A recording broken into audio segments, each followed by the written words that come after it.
Il est 2 heures du matin. Tout le monde dort. Vous êtes seul avec votre téléphone. Vous vous dites juste 5 minutes, juste cette fois, et après j'arrête vraiment. Et puis ça arrive, encore, pour la 100e fois. Vous vous dites que c'était la dernière fois. Vous priez, vous demandez pardon, vous promettez à Dieu que cette fois c'est fini.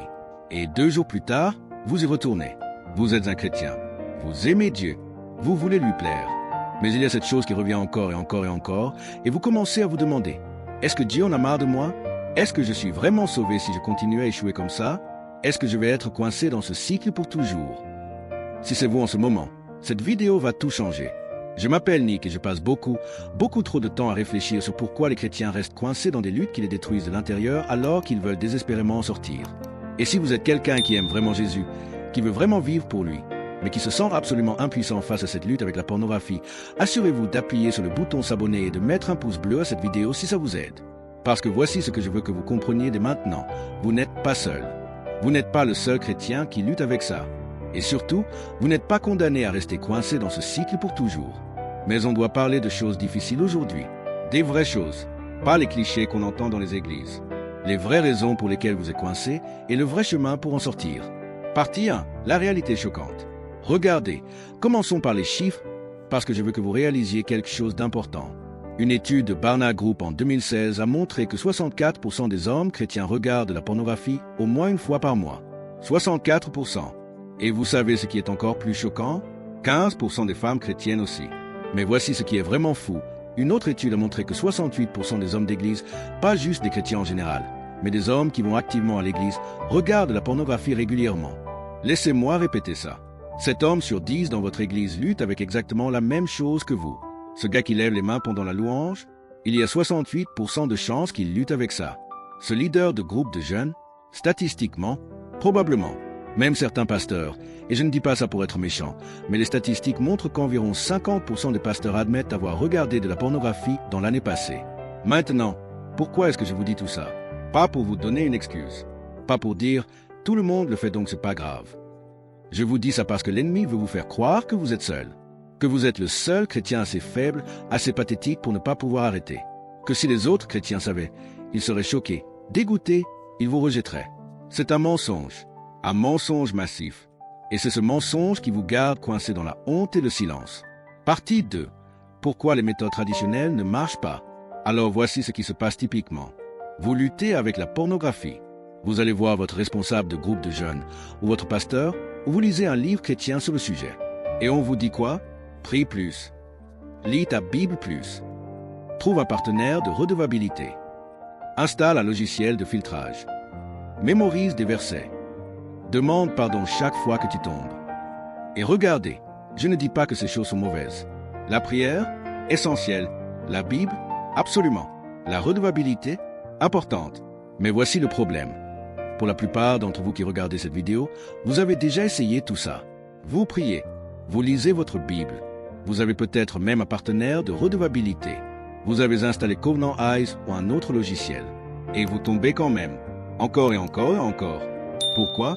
Parce que toutes ces méthodes traitent les symptômes. Elles ne traitent pas la racine. C'est comme si vous aviez une infection grave et que quelqu'un vous donnait juste des antidouleurs. Oui, ça va aider avec la douleur. Mais l'infection, elle continue à se propager. Partie 3. La vraie racine du problème. Alors voici ce que personne ne vous dit à l'église. Voici la vraie racine de pourquoi vous ne pouvez pas arrêter. Vous n'utilisez pas la pornographie parce que vous aimez la pornographie. Vous utilisez la pornographie parce qu'elle résout un problème dans votre vie. Restez avec moi, parce que c'est là que ça devient vraiment important. La pornographie est un médicament. C'est un antidouleur émotionnel. Et comme tous les médicaments, vous ne l'utilisez que quand vous avez de la douleur. Laissez-moi vous poser une question. Quand est-ce que vous tombez? Est-ce quand vous vous sentez seul? Quand vous vous ennuyez? Quand vous êtes stressé par le travail ou les études? Quand vous vous sentez rejeté? Quand vous venez d'avoir une dispute avec quelqu'un? Quand vous vous sentez inadéquat ou pas assez bien? Voilà la douleur. Et pendant 15, 20, 30 minutes, la pornographie fait disparaître cette douleur. Elle vous donne un sentiment de plaisir, de connexion, même si c'est faux, de contrôle, d'évasion. Le problème, c'est que c'est comme boire de l'eau salée quand vous avez soif. Ça semble régler le problème pendant 30 secondes, mais en réalité, ça empire tout. Vous vous sentez seul? La pornographie empire votre solitude parce qu'elle vous déconnecte de vraies relations. Vous vous sentez inadéquat?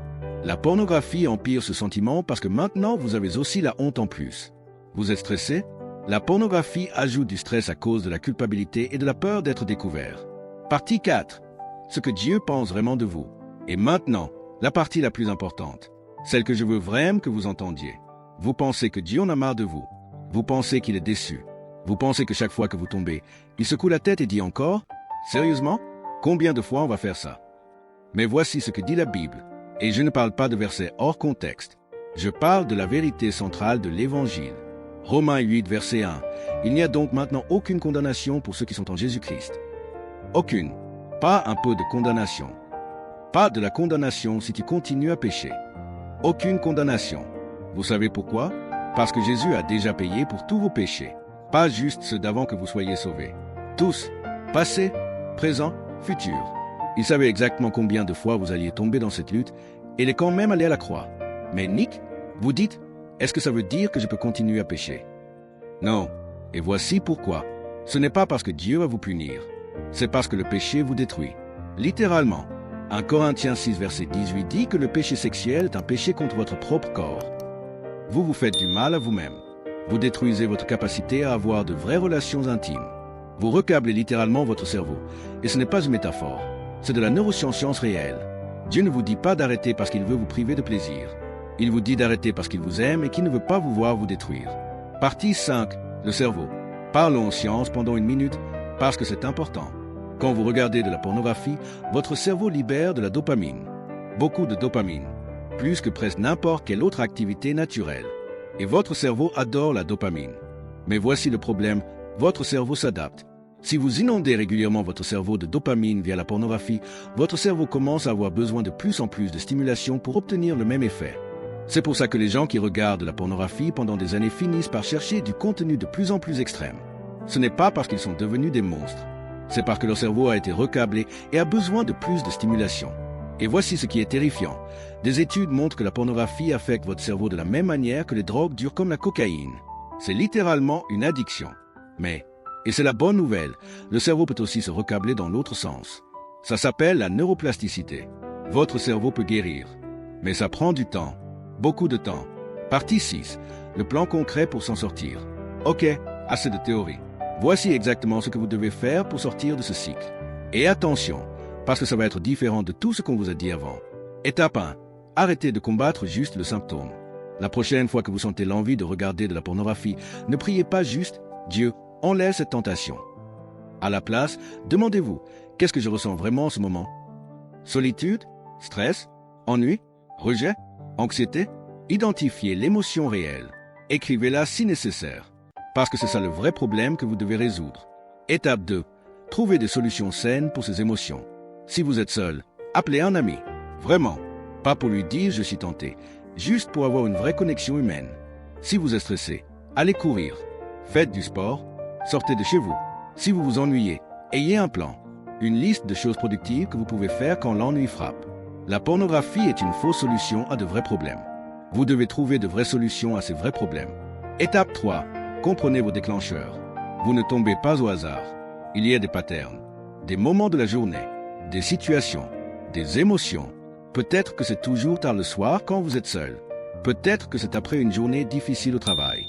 Peut-être que c'est quand vous scrollez sur les réseaux sociaux et que vous tombez sur quelque chose de suggestif. Identifiez vos déclencheurs.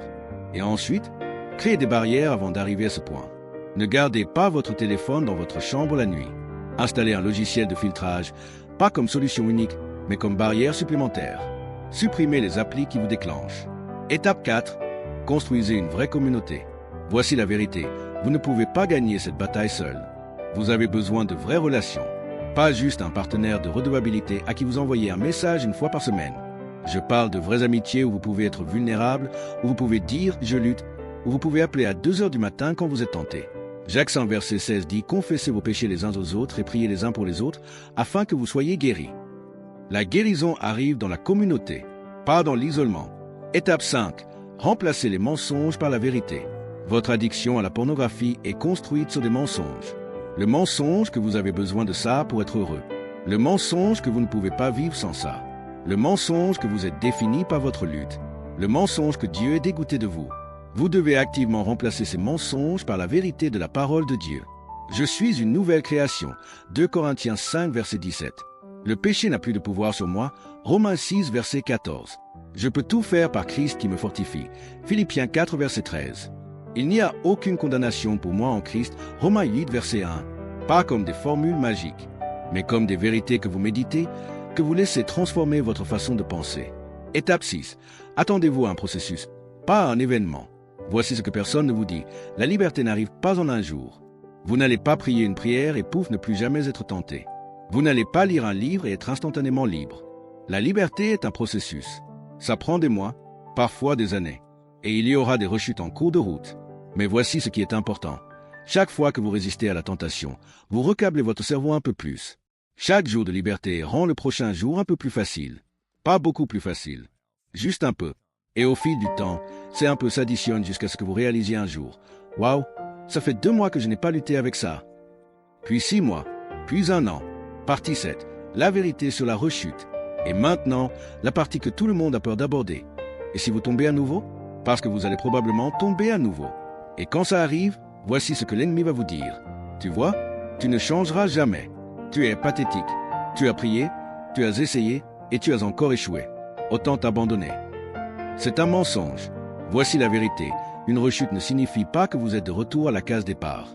Si vous étiez coincé dans un cycle où vous regardiez de la pornographie tous les jours et que maintenant vous tenez 30 jours avant de tomber une fois, ce n'est pas un échec. C'est du progrès. Un progrès massif. Ne laissez pas une journée mauvaise détruire 30 jours bons.